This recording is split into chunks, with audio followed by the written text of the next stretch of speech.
Nous bénissons Dieu. Nous sommes contents de votre présence.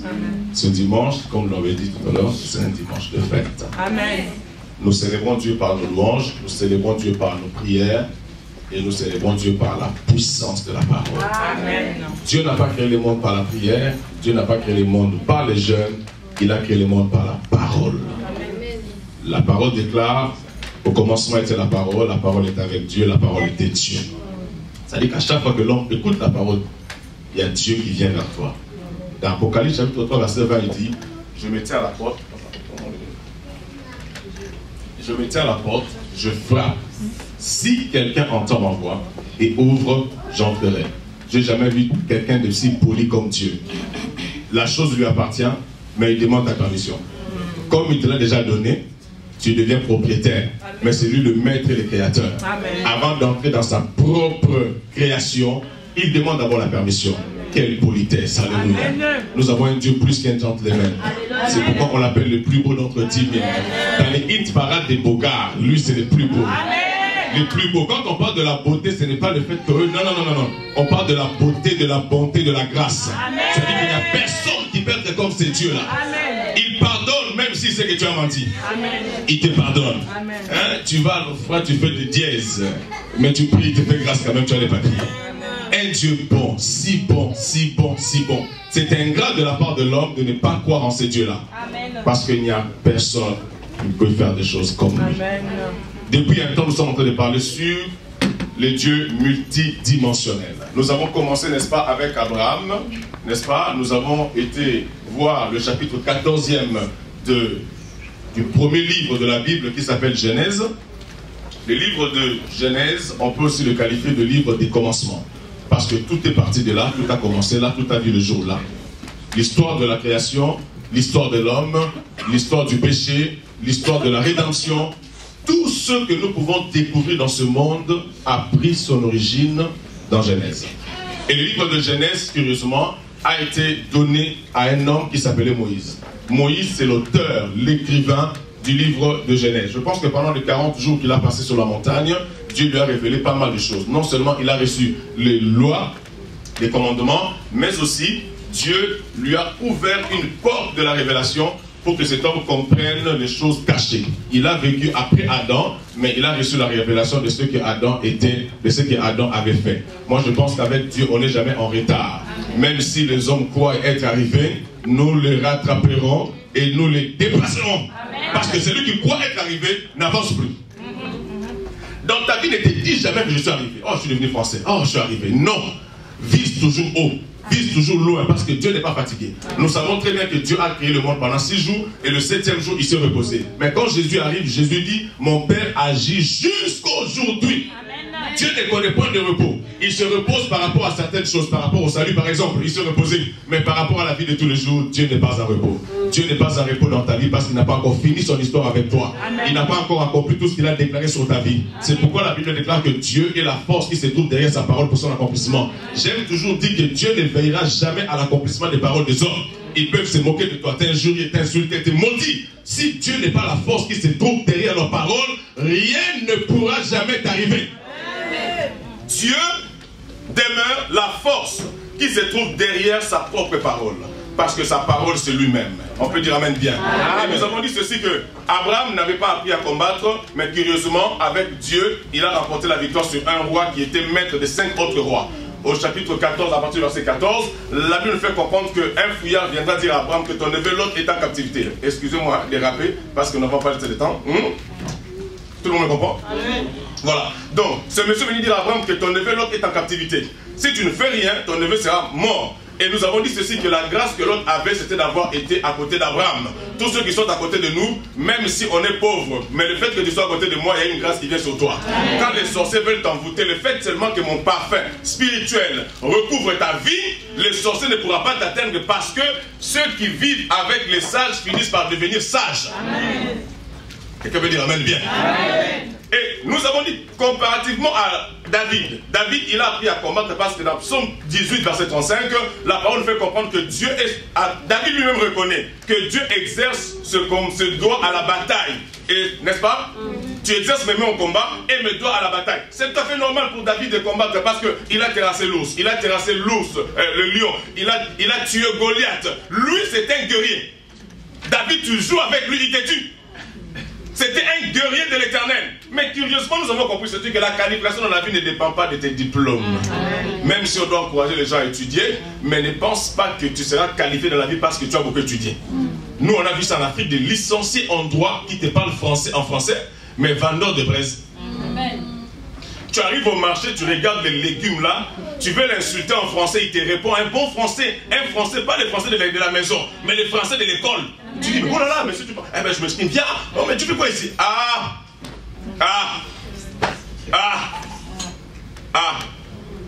Confie-toi à l'Éternel. Tu peux avoir des diplômes et voir tes diplômes pourrir, moisir. Il y a des gens qui n'ont pas de diplômes, mais qui ont réussi dans la vie. Je connaissais un monsieur, il est du Kassai de chez nous là-bas, il est multimilliardaire. Il vend des diamants. C'est-à-dire qu'il a des comptoirs partout dans le monde. Il n'a jamais essayé ni lire ni écrire. Il dit, mais comment tu fais? Il dit, non, je ne sais ni lire ni écrire, mais compter l'argent, je sais. Faire des calculs, ça, je connais. Comment tu as appris? Je ne sais pas, mais je me suis efforcé d'apprendre. Parce que dans la vie, moi, faites comme moi. J'ai pris tout. Je peux devenir tout. Parce que j'ai en moi celui qui me fortifie. Et cet homme dit, j'ai des licenciés qui sont là, je les paye. Ils ont été à l'école pour moi. C'est comme ça la vie. Donc, Abraham, c'est l'image de gens qui n'ont pas de qualification, mais que Dieu arrive à qualifier simplement parce que Dieu est avec eux. Psaume 60, verset 14 nous dit, avec Dieu nous ferons des exploits. C'est très important dans ta vie d'être avec le Seigneur. C'est pourquoi nous avons dit ceci, que nous allons voir dans la Bible 3 exemples. Le même problème, la même situation, devant le même fait, 3 hommes différents, mais avec un même Dieu. Dieu a fait des modes opératoires différents. Alléluia. Nous avons vu avec vous dans Josué chapitre 3 verset 15. La parole nous fait comprendre ceci que Josué, lors de la traversée du Jourdain, Dieu leur dira, il faut que les pieds des sacrificateurs soient mouillés dans les eaux du Jourdain. Une fois que les sacrificateurs entreront dans le Jourdain, je séparerai l'eau. Ce qui est curieux, quand les sacrificateurs arrivèrent dans les eaux du Jourdain, automatiquement le Jourdain a pris fuite. Nous avons dit que ce n'est pas parce que les sacrificateurs étaient forts ou nombreux, ils étaient au nombre de 12. Non, ce n'est pas ça le problème. Le plus important, c'est quoi? C'est que les sacrificateurs avaient quelque chose de très important qui est l'arche qui est quoi? Le symbole matériel de la présence de Dieu au milieu de son peuple. Je vous ai dit dans la vie, battez-vous pour garder la présence de Dieu. Amen. Ne vous battez pas pour garder l'amour. Ne vous battez pas pour garder votre argent.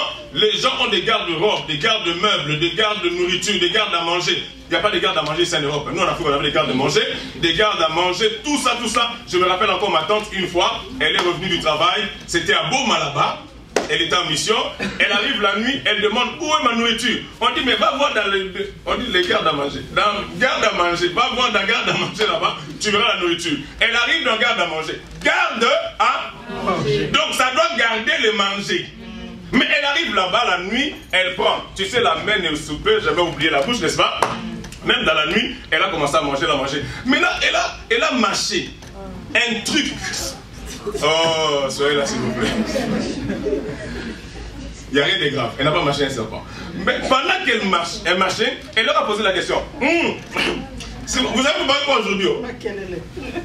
Makelele encore ça va. Moi je peux manger ça. En français c'est quoi le makelele? Grillon. Grillon? Tout le monde connaît grillon ici. Ok. Elle a pris. Vous avez... Ah, le boulot c'était dur aujourd'hui. Elle a bien mâché vraiment.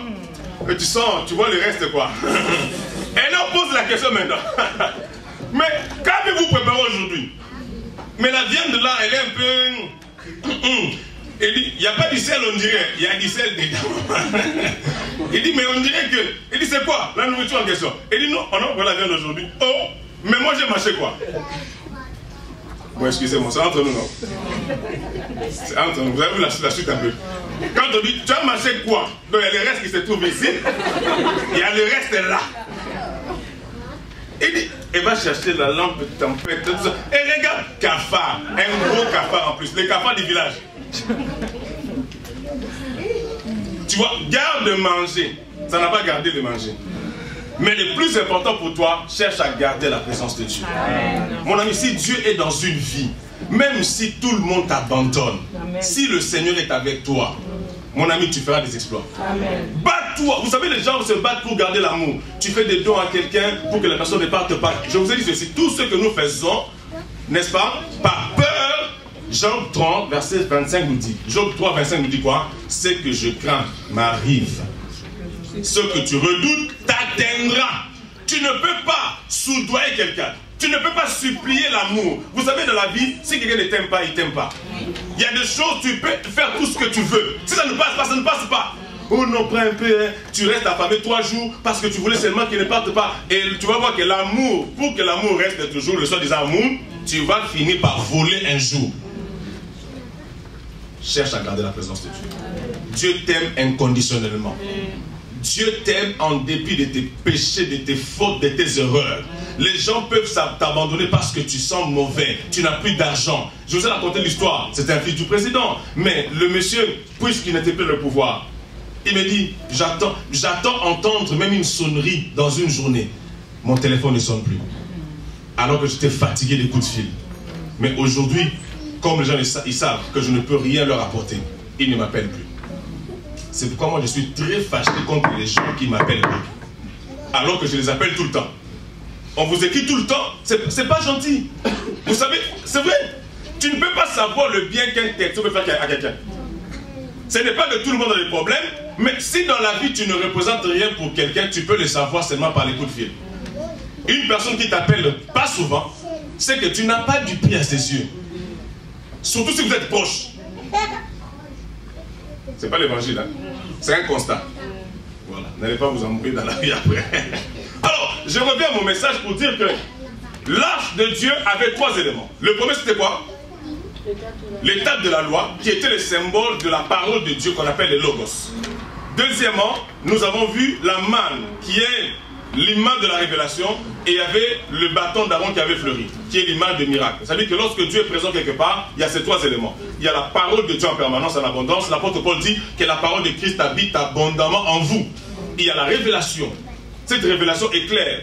La Bible déclare qu'un peuple sans révélation est un peuple sans frein. Dans la vie, quand tu ne connais pas, tu vas embrasser toutes choses. C'est comme les gens disent aujourd'hui, tu peux voir quelqu'un bien habillé, propre, mais peut-être sorcier.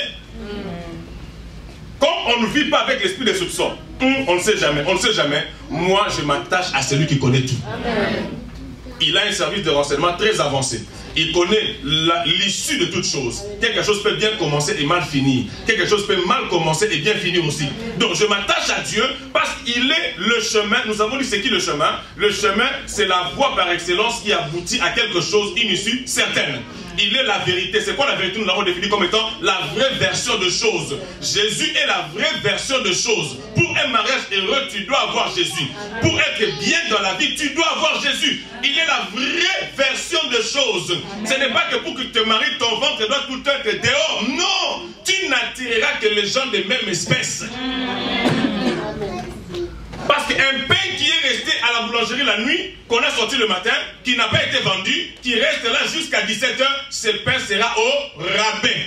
Amen. Pourquoi? Il a subi les toucha. Il y a trop de microbes. Je n'ai injurié personne en plus. Confie-toi à l'Éternel. Dieu, il a la vraie version de choses. Vous savez, quand j'étais au Gabon, j'ai vu des hommes riches. Je priais pour un monsieur. Il me raconte ce que les féticheurs sont mauvais. Il me raconte ce que les féticheurs lui a dit. Lui ne prenait que de l'eau minérale. Mais ce jour-là, je dis non, pour ton pouvoir, tu dois prendre de l'eau de marigot. Il y a des marigots ici. L'eau sale.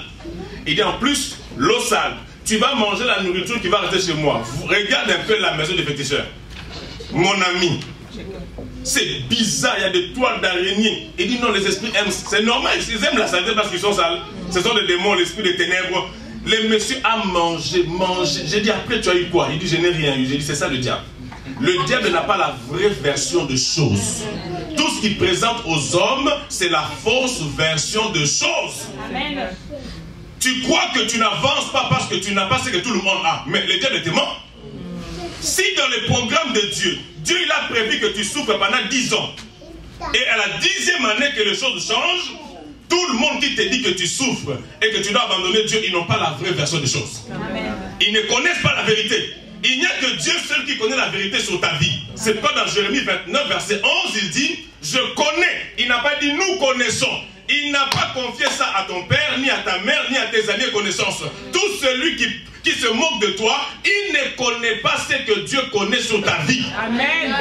Dieu dit, je connais.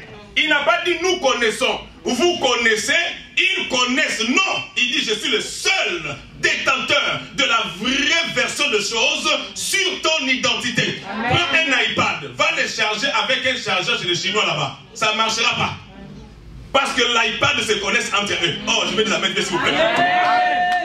C'est-à-dire que Dieu, il connaît la vraie. Je sais comment est-ce qu'ils ont fait ces gens-là pour que l'iPad ne puisse marcher qu'avec les accessoires d'iPad. Comment ils ont fait? Explique-moi un peu. Tu peux savoir, explique-moi, comme tu connais pas ce domaine-là.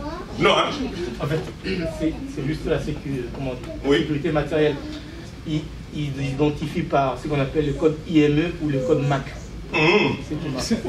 Donc Dieu connaît le code IME, il connaît le code MAC de ta vie. Amen. Donc, mais ne crève jamais dans ta vie. Amen. Il dit dans Philippiens chapitre 4 verset 6 à 7, il dit ne vous inquiétez donc de rien. Ça veut dire quoi donc? C'est une conclusion. Or, une phrase doit avoir une introduction, un développement et une conclusion. Dieu introduit ça, développement, il dit donc. Amen. Ça veut dire que parce qu'il regarde, tu vas t'inquiéter pourquoi? Parce que tu as 40 ans sans marier? Il dit non, c'est rien. Tu vas t'inquiéter pourquoi? Parce que tu n'as pas d'argent? Il dit que non, c'est rien du tout. Il dit bref, ne t'inquiète donc de rien. Amen. Tout ce qui peut être sujet à inquiétude dans ta vie, boute-le dehors. Parce que Dieu, il t'a regardé. Il a bien calculé, il a bien vérifié. Il s'est rendu compte qu'il n'y a rien pour son enfant, pour ses enfants. Il n'y a rien qui peut le pousser à avoir des inquiétudes. Parce que ton Rédempteur est vivant. Ni un Dieu en métal, tu as le vrai Dieu, le créateur de choses visibles et invisibles. Il connaît ce que tu connais, il connaît ce que tu ne connais pas. Il est mieux s'informer sur ta vie, plus que tu ne l'es toi-même. Frères et sœurs, tu n'as pas le droit aux inquiétudes. Amen. Puisqu'il est présent dans ta vie. Amen. Puisqu'il est présent dans ta vie, amen, on l'appelle l'architecte et le constructeur. Il a les plans, la maquette. Il est lui-même l'architecte. Il est lui-même les maçons, amen, les constructeurs, les charpentiers, les menuisiers, les serruriers. Qui encore pour la construction. Il est lui-même tout. Il est tout. Amen. C'est-à-dire que quand Dieu me regarde, il n'a pas la même vision que toi qui me regardes. Quand Dieu voit mon futur, il se moque de tout celui qui croit que je ne réussirai pas. Non, Josué 1,8 me dit, il me donne la vraie version de la réussite. Que ce livre de la loi ne s'éloigne point de ta bouche. Médite-le jour et nuit. Même si tu es la plus bourrique, tu dis la papa et maman, tu parles français comme un vrai blédard. Moi je suis blédard, c'est pas un problème. D'ailleurs je me suis rendu compte que ce sont les villageois qui réussissent mieux dans des villes. Parce que les villois, les citadins, ils croient qu'ils sont déjà là. Nous les villageois, les venants, quand nous arrivons, n'est-ce pas ce sont les venants qui enrichissent les Africains là-bas? Les occasions d'Europe. J'ai fait une occasion d'Europe, c'est pas un problème. Mais ce qui est sûr et certain, Dieu, il a la maquette de mon avenir. Amen. Tu peux me chercher des jours comme de nuit, tu ne me verras pas. Parce que la puissance de Dieu sur moi, je suis recouvert de la dimension du Père, je suis recouvert de la dimension du Fils, je suis en Jésus. Et en Jésus, je disparais aux yeux des sorciers, aux yeux des marabouts, aux yeux de n'importe qui. Lance des flèches comme tu veux. Ça ne m'atteindra jamais. Parce que je suis hautement sécurisé. Plus que 6600 volts. Tu me touches, tu seras non seulement électrocuté, mais tu peux te tuer et détruire. My God, I feel good. Oh, Rababashaka. My Jesus. Mais comment je peux avoir des soucis, moi? Je ne connais pas le mot souci. Ça existe? Non. Parce qu'il y a des mots dont je n'ai pas l'obligation d'usage. Pourquoi? Simplement parce que ça n'existe pas dans les dictionnaires de mon Père. Amen, amen, amen. Quand Jésus mourait sur la croix, on disait quoi? Eh, vraiment, pitié, pitié Jésus, oh, Jésus, pitié. Il dit, maman, calmez-vous un peu. Pleurez pour vous-même.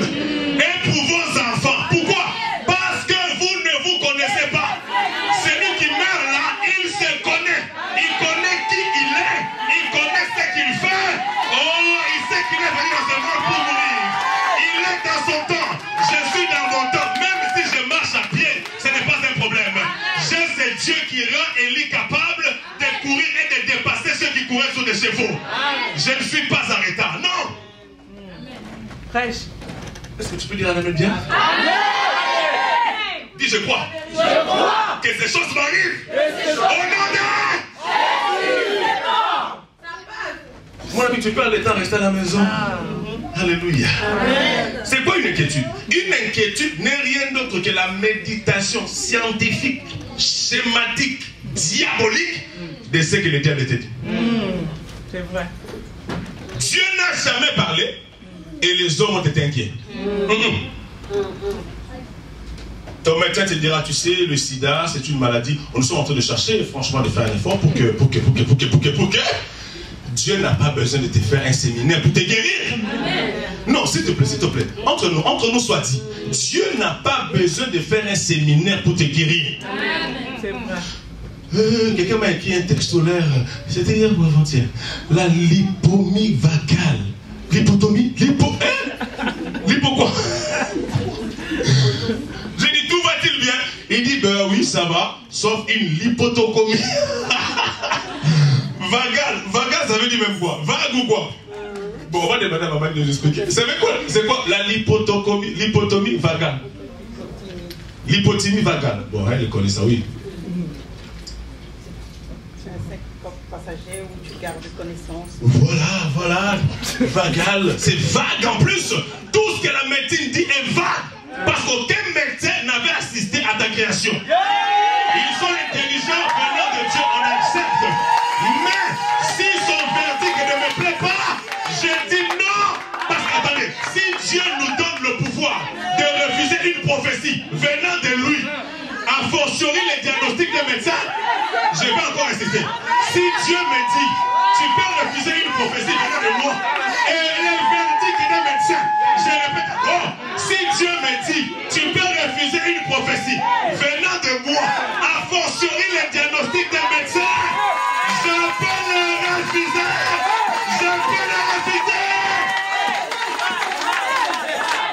Je répète encore, j'aime bien le pléonasme pour la tautologie pour pas bien comprendre. Si Dieu me dit, même une prophétie, tu peux la refuser. On a dit ça avec Ézéchiel, on lui dit, tu vas mourir. Il dit, j'ai dit non. Dieu change la vie. Alors, si les hommes qui sont des êtres faits de chair et de sang me disent que nos scanners que nous-mêmes nous avons fabriqués ont révélé une lésion, je sais pas quoi, cérébrale au niveau de ton cerveau, on voit que ton cerveau a perdu des membranes. Je m'en fiche. Je peux dire non. Si je dis non, cela ne m'arrivera jamais. Parce que la vie et la mort sont au pouvoir de la langue. La Bible dit dans 2 Corinthiens chapitre 4 verset 13, nous avons tous reçu le même esprit de foi, exprimé dans cette parole qui dit, j'ai cru, c'est pourquoi j'ai parlé. Si j'ai dit non, puisque je crois à mon nom, ça ne m'arrivera jamais. Frères et sœurs, nous ne sommes plus au temps de pleurer, puisque notre Rédempteur est vivant. Frère, recherche la présence de Dieu dans ta vie. Bon, c'est pas notre sujet. Nous évoluons. Nous avons dit non seulement qu'il y a la présence de Dieu, dans cette présence, il y a la parole qu'on doit méditer, aimer. C'est normal qu'un chrétien lise beaucoup la Bible. Deuxièmement, il y a la révélation. Nous avons dans la révélation, nous avons parlé 4 points. Le premier, c'est que tu dois savoir qui tu es. Jésus, quand il mourait, je l'ai vu, n'est-ce pas? Il savait qui il était. C'est pourquoi il ne paniquait pas. Deuxièmement, tu dois savoir qui est avec toi. Ou dans le monde qui dit, qui est derrière toi. Troisièmement, tu dois savoir qui sont avec toi.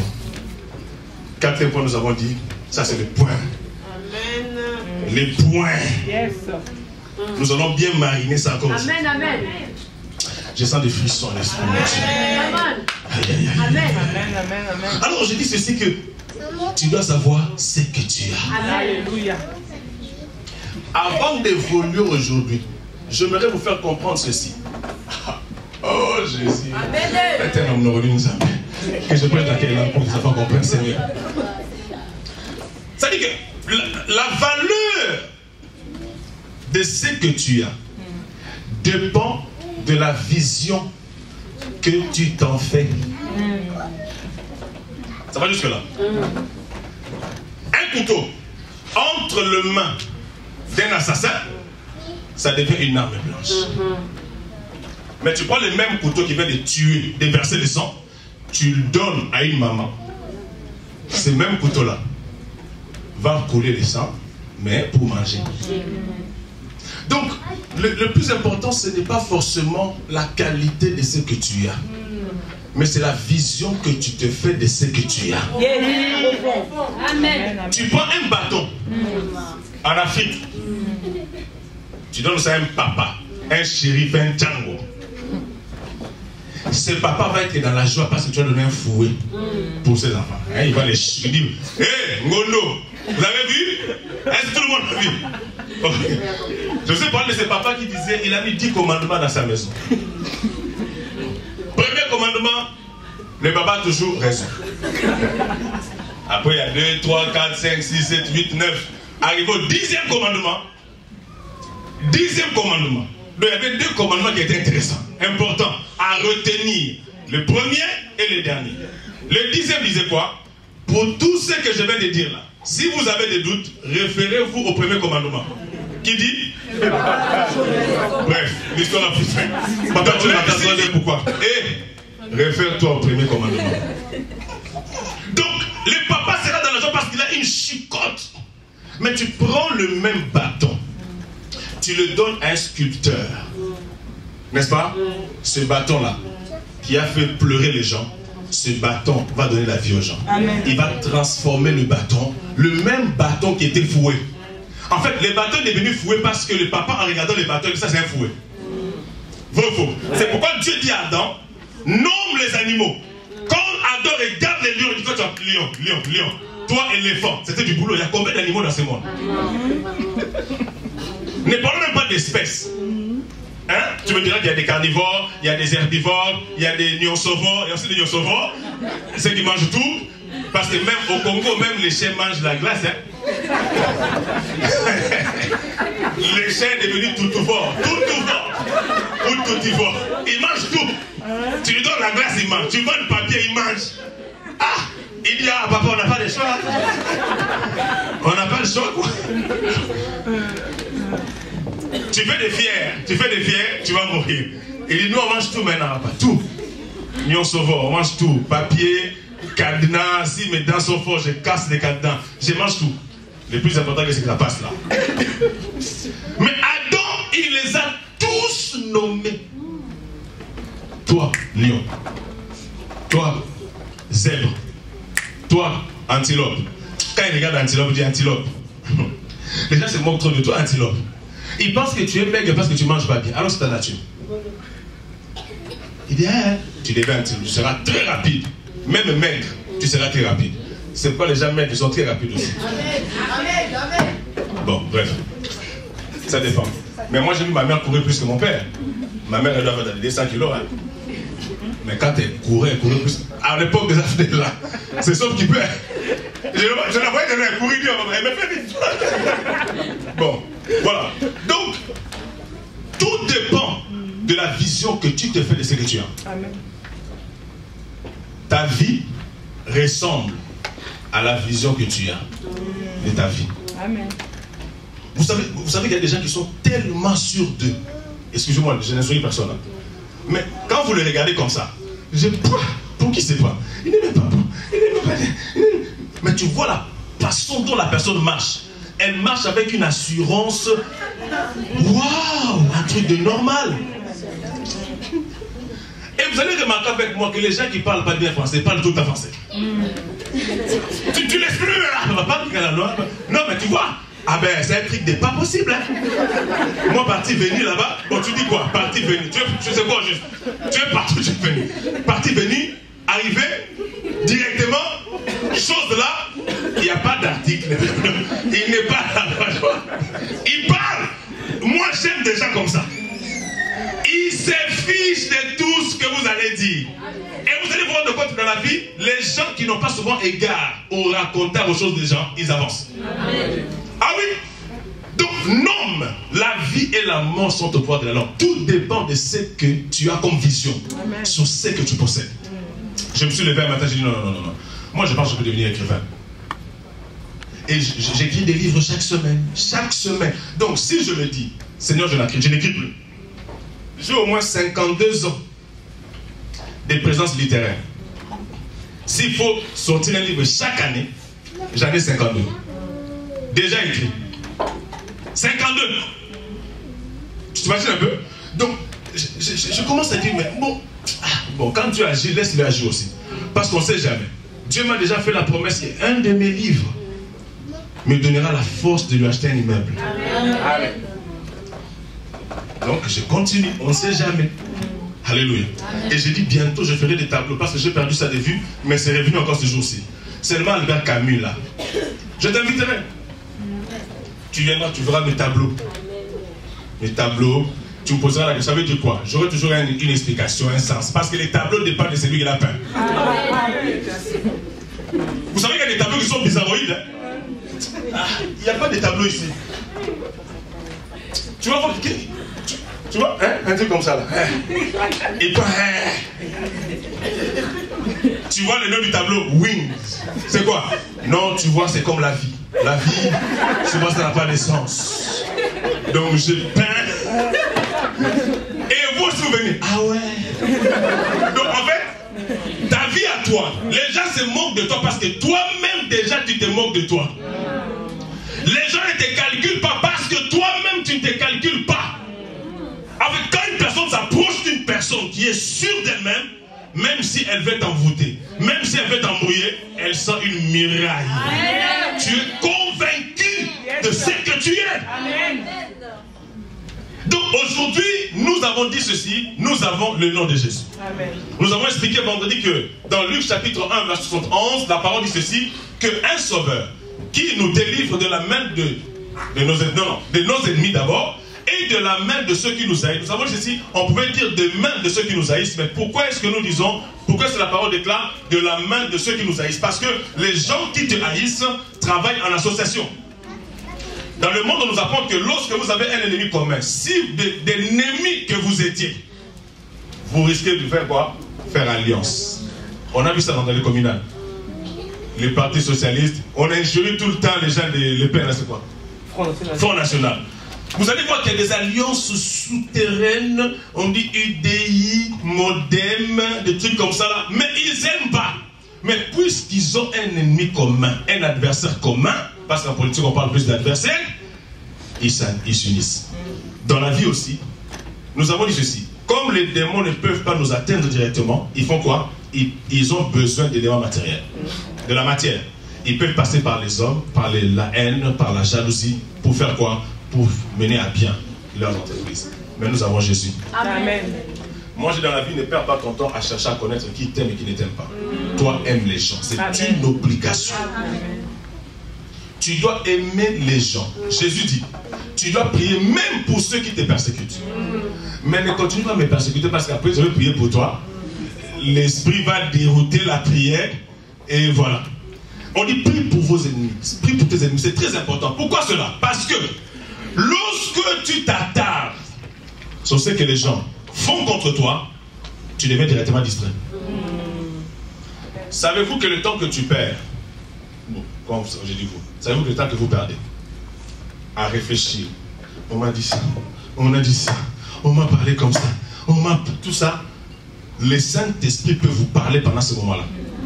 Mais vous êtes tellement concentré sur ce que vous faites, l'Esprit parle, il ne revient pas deux fois, il passe.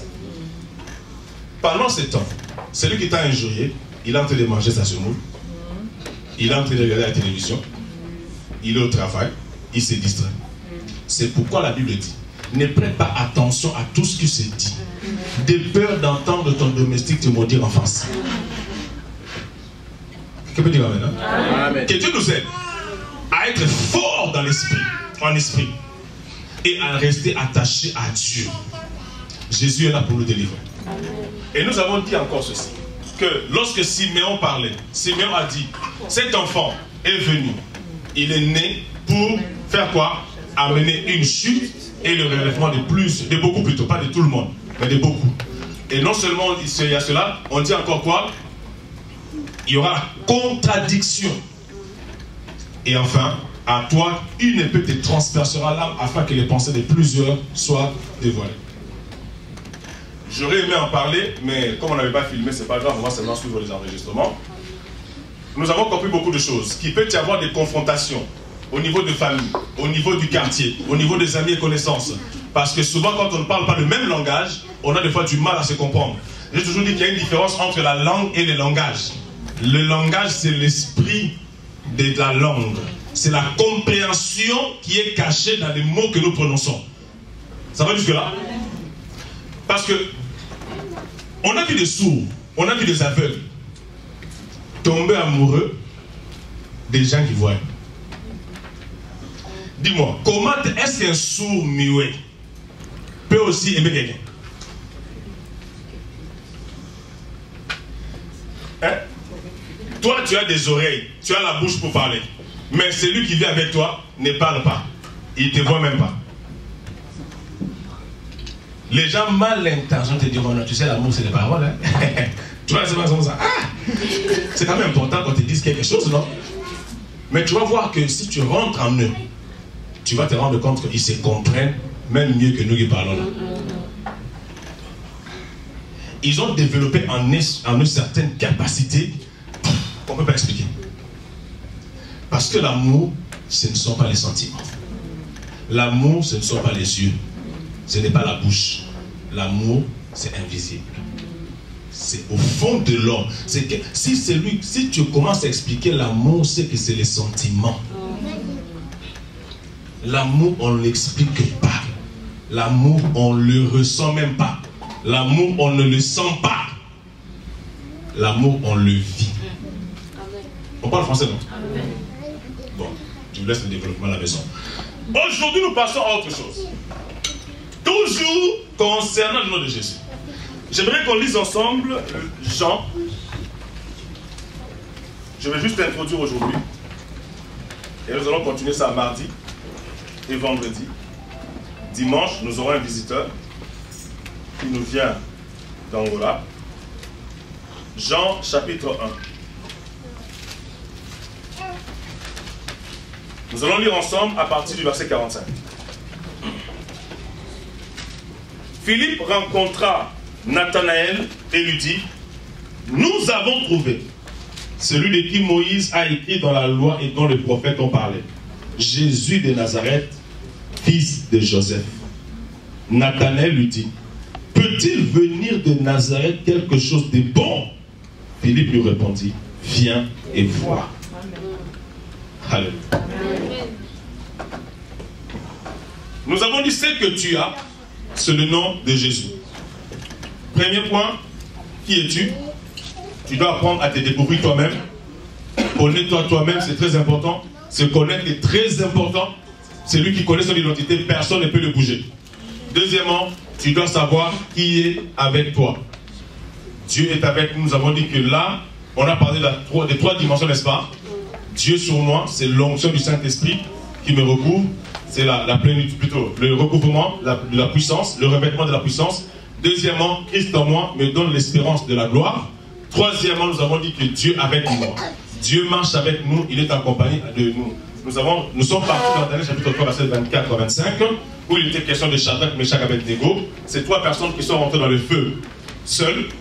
Mais quand le roi regardera, il verra une quatrième personne qu'on a appelée Mutuminai. Dites Mutuminai. Dis Mutuminai. Hein? Mutuminai. Ça fait Mutuminai. Parfait. Mutuminai.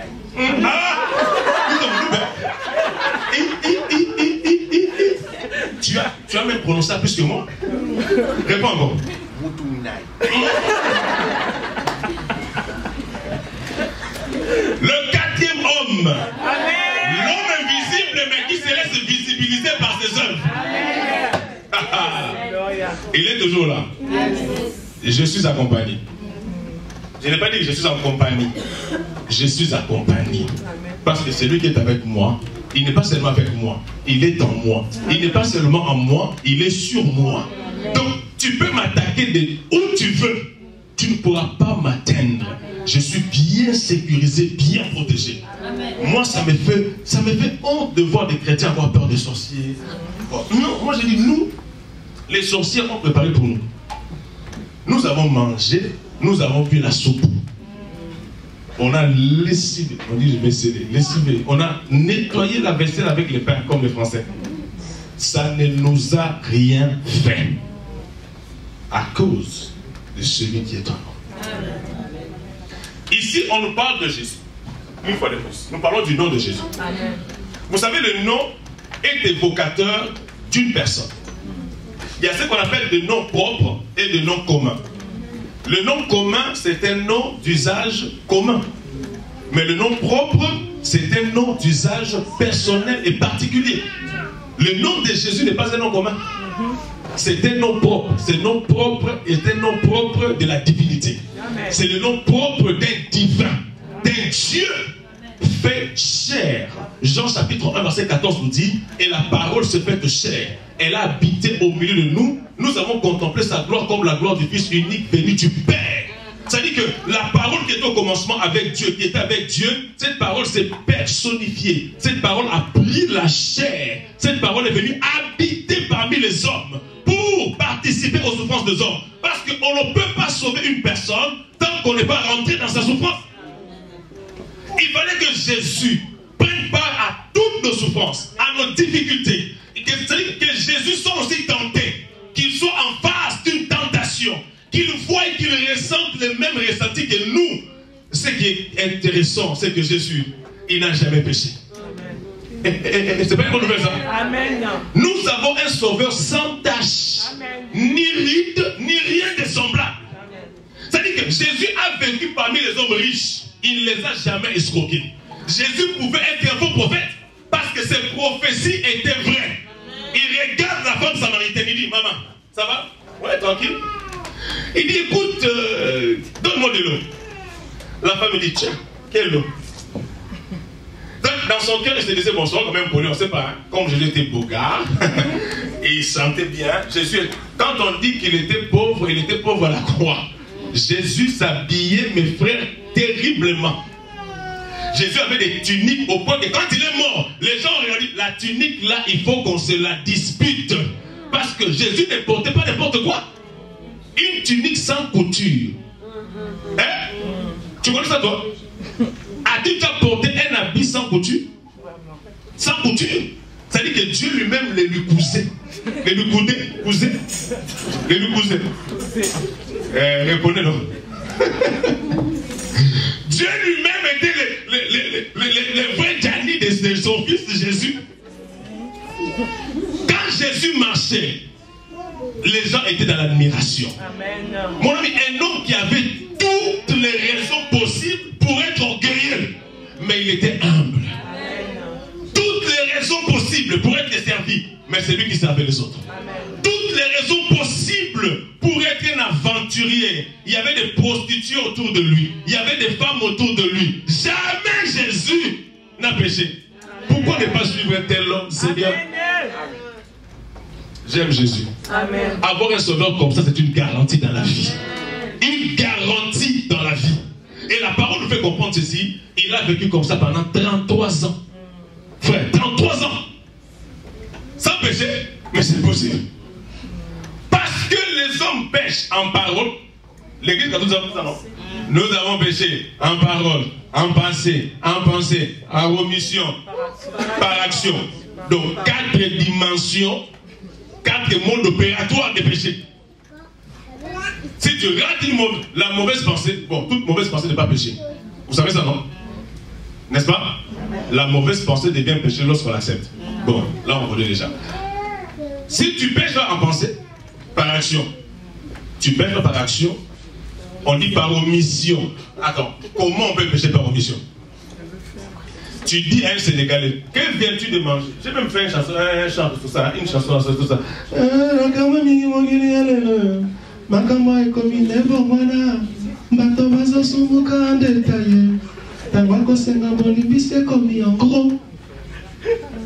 Personne n'a compris. Ah, vous êtes en décalage ou quoi?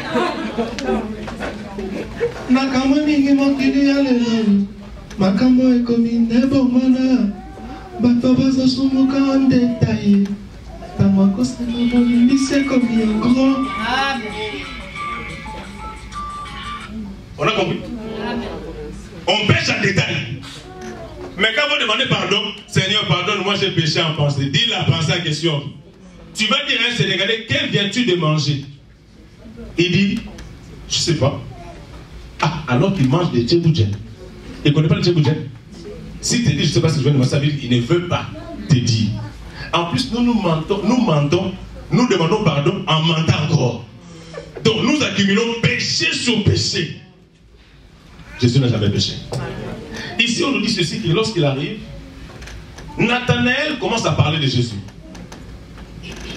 Quand il parle de Jésus, il dit, nous avons trouvé celui de qui les prophètes ont parlé. Et il précise encore, il dit le prophète est Moïse. Et pourtant, Moïse, c'était un prophète. Mais pourquoi il sépare Moïse d'avec le prophète? On verra ça maintenant. Vous serez là? Venez, venez, papa, venez mardi à 19h30. À 20h pile, je commence le sermon. Nous allons découvrir pourquoi est-ce que... Ah, ça me fait du bien, Jésus. Pourquoi est-ce qu'on sépare Moïse d'avec le prophète? De qui Moïse a parlé. Et dont les prophètes ont prophétisé. Mais, vous savez dire quoi prophétiser, parler? Celui qui parle, celui qui prophétise parle de la part de Dieu. Mais pourquoi on dit celui de qui Moïse n'a pas prophétisé? Moïse a parlé, mais les prophètes ont prophétisé sur Jésus. Ah, c'est qu'il doit y avoir une révélation là-dedans. Alors on ne va pas découvrir ça.